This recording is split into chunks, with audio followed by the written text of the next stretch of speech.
There was this period in the early 2000s when radio people thought, let's get TV people on to present, because if they're on TV, they must be able to do radio and we'll get like TV numbers.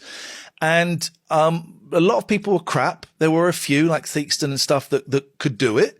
But a lot of them were crap. And I got caught up in that kind of thing. Let's get TV people in. And I was at LBC when LBC was dying. And I was told that there was just lots of old women was the audience, and they wanted me in to kind of shake it up, make it a bit younger.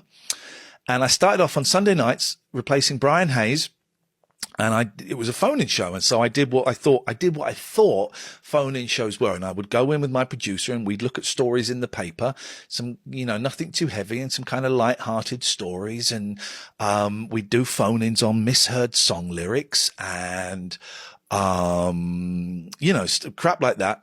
And I did that for about 3 months and it was okay. It was nothing special. And I had two bosses there, David Lloyd and Scott Solder.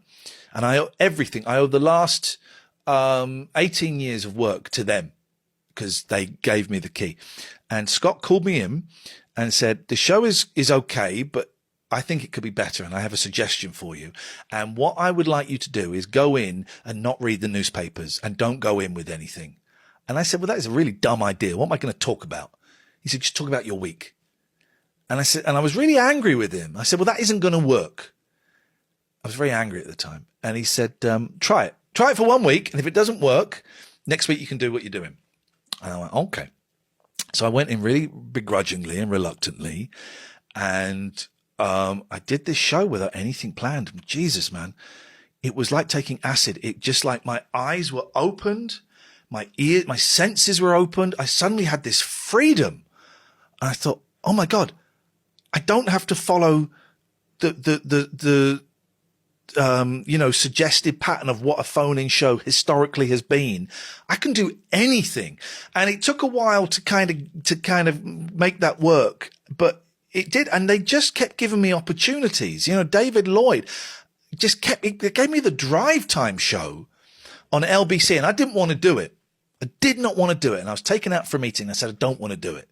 He said, what can we do to make you want to do it? I said, I want you to get rid of the sports and all these impossible, get rid of the sports. He went, okay. I said, right. I want you to get rid of the showbiz news. And I just kept thinking every time I say this, they're going to say, he went, okay.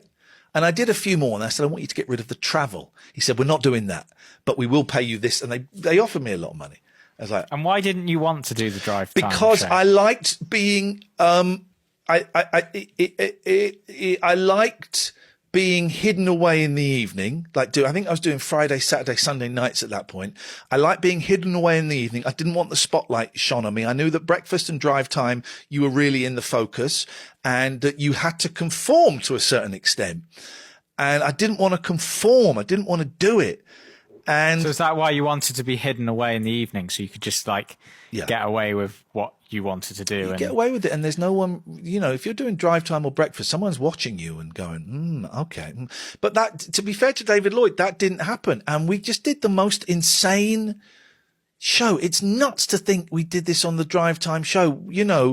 We would do, we did a phone in about how we should let 9-year-olds smoke and drink in pubs. And this is to an audience of these old women. So they would get furious. I didn't mean any of this crap, but we should maybe it was 11-year-olds, let 11-year-olds drink in pubs so they learn how to drink responsibly. People would phone up furious. This shows how old it was. We should close all libraries and turn them into blockbuster videos because films are better than books. And you did it in a straight voice and a straight. Is that where you said the line, have you ever read a good car chase? That was, I said that to Anna Rayburn, who kicked me out of her studio because of that.